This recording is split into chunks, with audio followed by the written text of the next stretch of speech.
This week's market recap where I show you the trades that I took or didn't take and why. So this is going from Monday the 8th of July to Friday the whatever the Friday was.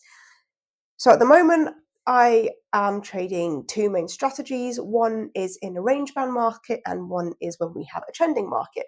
Now it is the summer period and it does tend to be very slow during these months. So from about the end of May up till September, it slows down a lot, especially for the trending market. So we do get some moves, but it's not so common. So it does seem to be a bit of a slow period, but that's all okay, an easier day for me. So jumping straight in, we're looking at a turtle soup right now. So this is a ranging market trading style. So what I'm looking for is we have areas of liquidity above and below the range. You can argue that you have the area above here that has technically been taken out by these candles here, reversed and moved back down. So now I'm looking at the area of liquidity around here. Can we go into this liquidity and then reject and move back towards the top side? That's what I'll be favoring and looking for at the moment. So I need to be seeing certain things to actually achieve that, rather than just moving in, and taking a buy as soon as we get into this area. I need to see whether the price is going to reject in this area or show weakness at least and show some strength to the upside. We're not looking to take an upward, we're not looking to take a buy for the market to then trend upwards. We're just, reaching these levels again. Going from the past few weeks, I am slightly changing how I'm doing things. So the textbook thing would be you wait for price to break the range, the Asian range. So the Asian session runs from 1 a.m. to 1 a.m.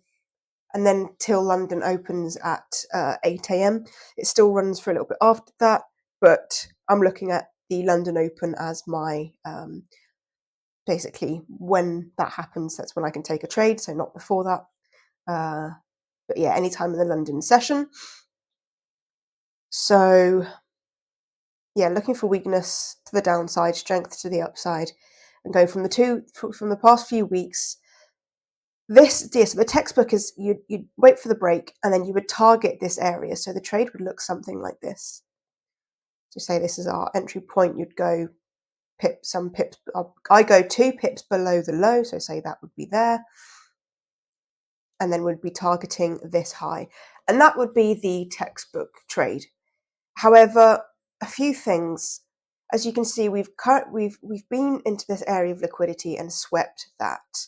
So now targeting this would be okay, but not really ideal. Like I'd prefer to target the previous range of the highs, just to see where liquidity would actually sweep. And at the moment, I'm also just looking at taking 2% from a trade.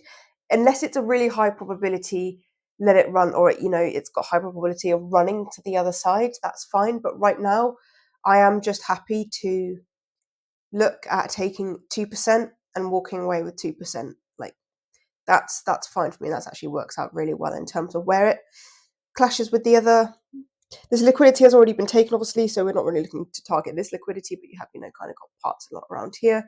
But we're just looking for it to move up and then take us out there and do whatever it wants to do after that, rather than the textbook case. This is just a lock-in profit. With Forex, it's good to try and take as much profit as you can within reason in terms of not hoping it would go a certain way, but, having a plan that maximizes your profit and minimizes the risk. That's what you're obviously going to be looking for. However, again, it's okay to just play safe with this. 2% is a brilliant number, so happy for that. But let's see what happens.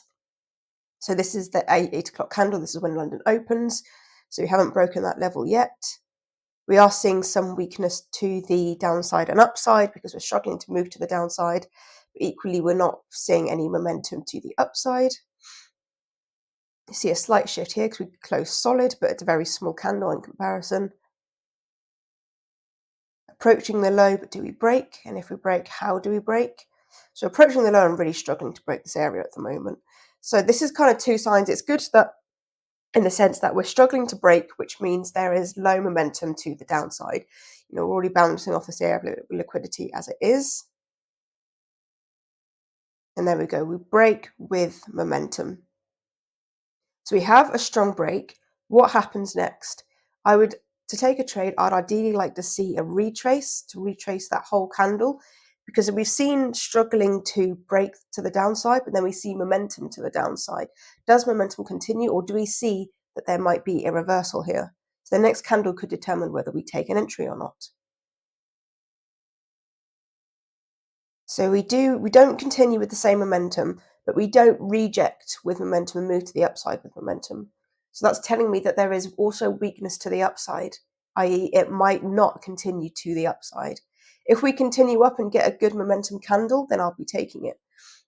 But see here, okay, we have it's not really momentum here, it's a very small candle, but 2 candles we haven't filled this momentum down. So right now we've got more momentum down than we do up. Not a lot of momentum down because it's struggling to continue. So weaker still, smaller candle and wicks. That's not telling me it wants to go up right now. It's saying it's either going to go down or range. Still struggling to move upwards. Smaller candle still. So even though we're back into this range and textbook says, because we're back into it, I can enter, it's just not looking nice. We're trying to move up and we're just flattening out, wick up. That's not telling me. There's nothing here in price action that's telling me that it wants to go up. It might move up a bit and then go down, but this isn't high probability right now because price action is saying that it isn't. It's saying we've got weakness down, but we've also got weakness up, and it's more likely to go down or range than it is to go up, especially to these highs. See momentum back down. We do have a small wick, so again, it's not strong momentum down, but we have more momentum down than we do up.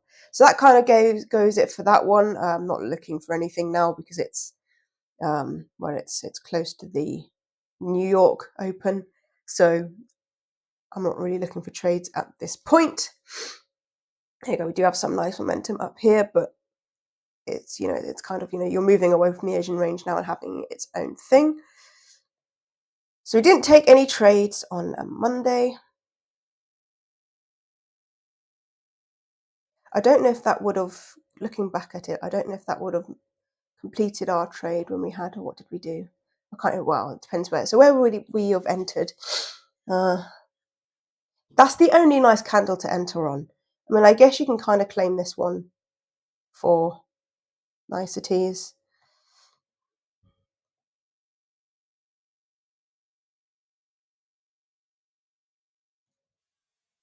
Two pips below the low. So we want 2%. So we get close to, but we don't completely complete.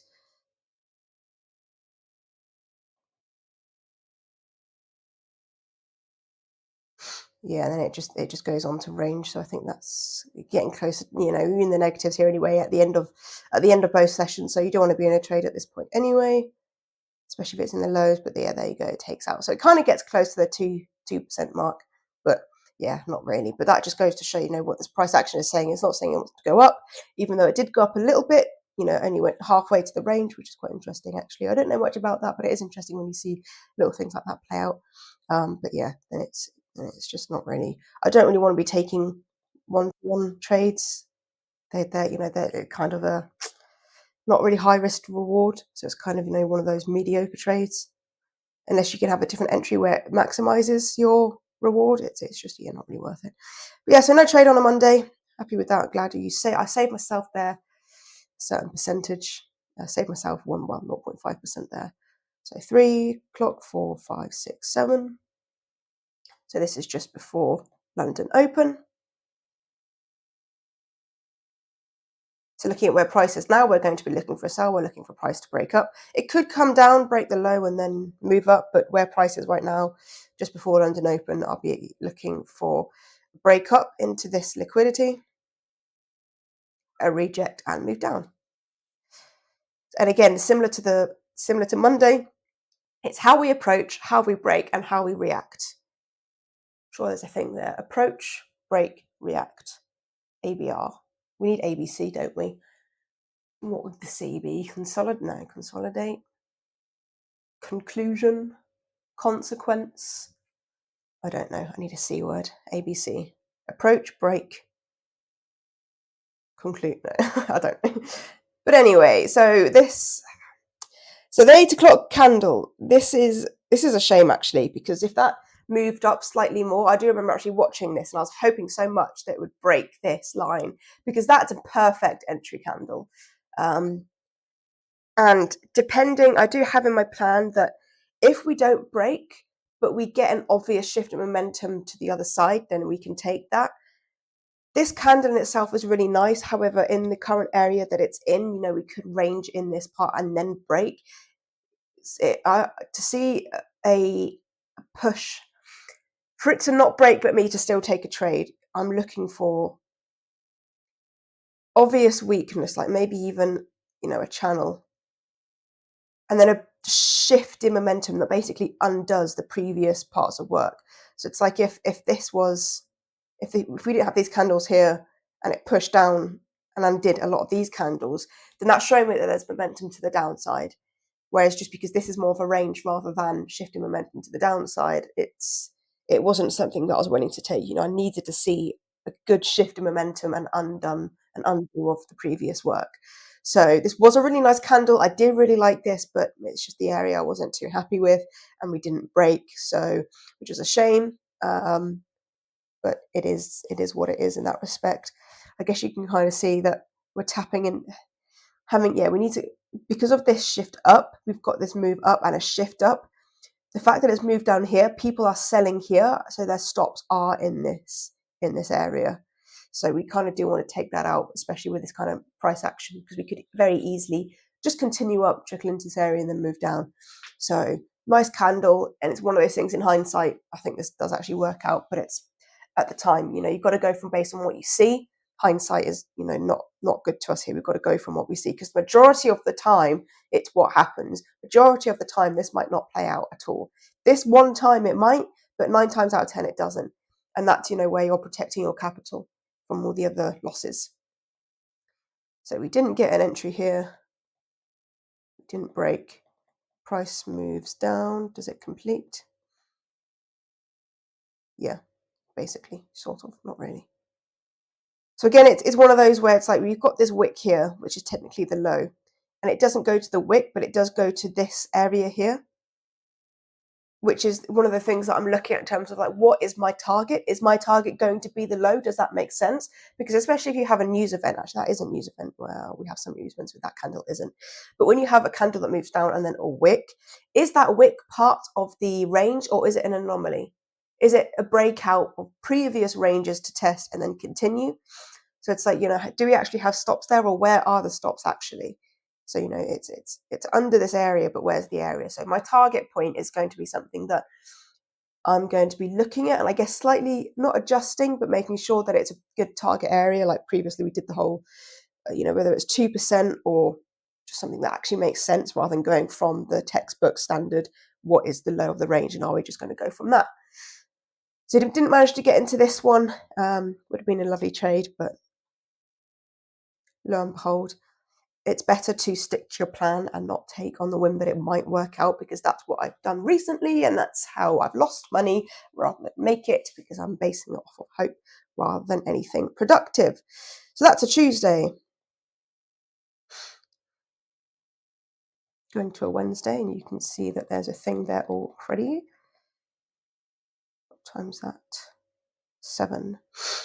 So that's another thing as well. I think it was last week, where just before the 8 o'clock or the London Open, price broke up and out, and I made that the new high. So so this time, so it would have been like this, and I would have put the high here. So I'd be waiting for price to break that area and then move down. However, the top of the range, like you can work that out basically, like in terms of just looking at it and being like, okay, so here's a range. Where's the top? Is this candle, but it's in this area, right? When I use, again, textbook and say that, okay, this is the recent break, this is the high, this is what I need to go off. I did lose a trade out. I did lose out on a trade last week because of this, because I just did textbook rather than using my knowledge of what a range is and where the areas are. So this is 7:45. So if right now the 8 o'clock candle rejects and you get a good entry, that's worth taking. And this is one that, yeah, so I did a 2% thing here where I'm only targeting 2%. So just before market open, price moves down, but we have a small wick here. So we're not, after this bit of momentum, yes, there is a small wick up, but, I want to see a bit more strength to the downside. We get another shift up. So now I want to see a shift down to take it. So at this point, it's 8:30, and this is the entry point. Brilliant entry point. However, I didn't take this because I was away from my computer for whatever reason. I can't even remember. I wasn't doing anything like majorly important. I think I was just doing some general morning bits, and I was away from my computer. So I actually missed this entry, which is a shame. I think probably when I saw these candles, I kind of laxed a bit and diverted my focus, which is something that you shouldn't be doing if you're looking for a trade and waiting for a trade, depending on how you're supposed to be executing it. It doesn't mean I have to be sat at my computer staring and watching. That's not the whole point here. Right now, I'm working on the 15-minute chart. So it means every 15 minutes from London open till when I decide whether I'm going to take the trade or not, I should be checking. So 5 minutes before, to give me enough time to set up and look what I'm doing and make sure that I've written out all the things that I'm doing. Usually, if I'm waiting for a trade and I think there's a high chance of me taking it, I'll be journaling it from the moment I think it's going to be valid. So I'll be journaling it from this point because we've broken a point that. So every 15 minutes, I'll be coming back, taking a screenshot and writing what I am seeing. I didn't do that in this case, and therefore I missed this trade. But it's one of those things, it's the process is what sets you up for success. If you're not following the process, that's where you fail. Because I didn't follow my process here, my attention was elsewhere, and I didn't catch this trade. And that's the difference it made, right? It's the small things like that. You've got to have your processes and you've got to stick with them, because that's what's going to make you the money. It's not whether you hit buy or sell, it's whether you're sticking with your processes. So this happened, but when I came back to my computer, price looked like this. So I was like, okay, rough. So big shame on that one. Again, it is what it is. I didn't follow my process and I was distracted for a bit and missed out on the trade. So lesson learned that you just need to, I say lesson learned, I'll probably do it again. And okay, you're not going to be able to catch every single trade for whatever reason, but this time I'm only saying it because I don't have a valid reason. It wasn't like I was out or I was at the gym or I was, in the middle of something really important. I was just distracted, and that's all it was. So this did play out. It didn't. So this is the 2% trade. So here we wick. We don't even reach this low, which is where the textbook target would be. We wick and we just go below this area, and then price wicks and goes up from here. So that's something that, especially for passing my funded challenge, I'm happy to just cap my my reward at 2% or something, especially when you're reaching these kind of areas, because again, this is a wick. The low is a wick. We're looking at this kind of area below here, so it's sort of where I'm aiming for. So the 2% here works out really nicely, and it did play out, but unfortunately, again, because I was distracted, I just didn't catch it. But that's just how it is, and it's a lesson that hopefully kicks in terms of, this would have been a 1% win for me, because at the moment I'm in 2% drawdown, so I'm only risking 0.5%. This is just to cap my losses and ensure that I'm minimizing that and giving myself some breathing room, and therefore I'm not so, every loss isn't taking me that much closer to the limit. So although I am in drawdown, I don't feel I'm not panicked, which is a big thing. It's always, I always would wonder how I would deal being in drawdown. And again, because some of the trades that got me into drawdown were just done trades. So that kind of helps as well, to know that it's not my strategy that's failing, it's me. And that's always a brilliant thing, because it's in my control then. It's not the market doing its thing, it's me not doing my thing. And that's always a big thing. So that trade played out, real nice trade, but I wasn't in it because I wasn't paying attention. It's small things like that that make a big difference. Let's go to Thursday. Oops. So that's the start of the Asian session.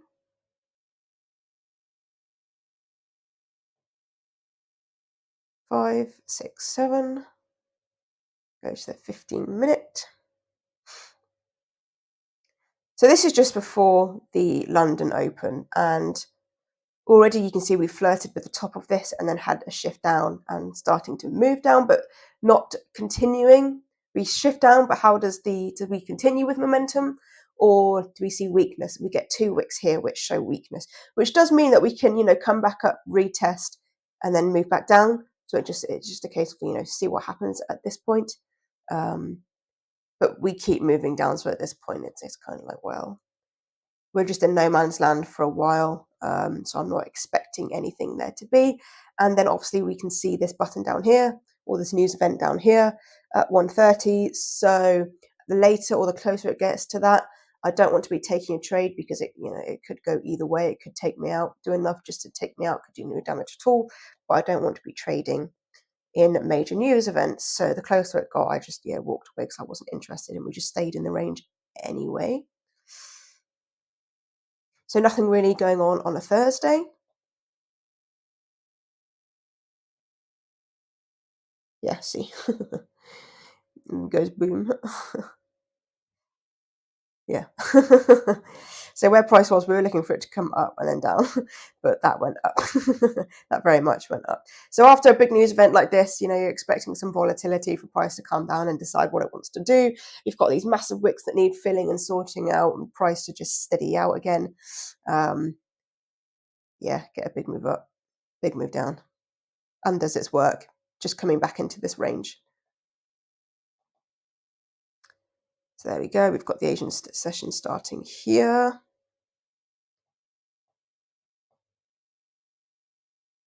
5, 6, 7. Similar again. Look, we've got news over here, but from just before 7 o'clock, we kind of got into this area and then moved down. So this is kind of interesting trade-ish because we kind of peek into this, we tap very lightly into this area of liquidity and then reject from there. However, because it's not London Open, it's one of those things where it's too far away. This wasn't the candle before, this was an hour before, and London can produce some volatility, so kind of anything can happen at that point.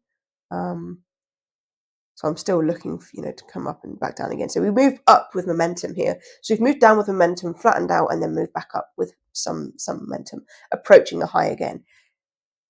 A, B, C. We haven't worked out the C, but approach, break, whatever the C is. What happens after that? ABR. Approach, break, react. It's just going to be ABR, isn't it? The R is the new C. So this is really nice because we move up with momentum, we break, and we do close above, but we have this wick up. So here we have a warning of price struggling to continue. This is just a warning, though. It doesn't mean that price is going to move down, but we have a warning that it might struggle to continue. So what happens after the wick? We continue again, but we get another wick. So another warning of price, that price might range or reverse because we've got multiple wicks. Inside bar, still continuing, small wick, still struggling, but we are still continuing. If this was a solid candle, if this moved closed down below solid, that would have been a beautiful trade. However, it didn't. We have a wick down, which shows again that although we have weakness up, we also potentially have weakness down. And we want to see momentum down. Same again, continue down again, but we get another wick. So a warning of ranging or reversing. Another wick, not looking for anything. This is the first part. See, even that's not any momentum because we have a tiny wick here. We've only just closed below, but we've got a small wick. After seeing these 2 wicks, we want to see a bigger push. This is very close to this area. We want it to push down, clear that, close solid. This isn't showing me that it's got momentum right now. It's just showing me that it's struggling to move up and down. So I'm expecting it to either range or, if anything, you can kind of see it move up, pull back, continue. Could be a flag like that. But at the moment it's showing that we've got weakness in both directions.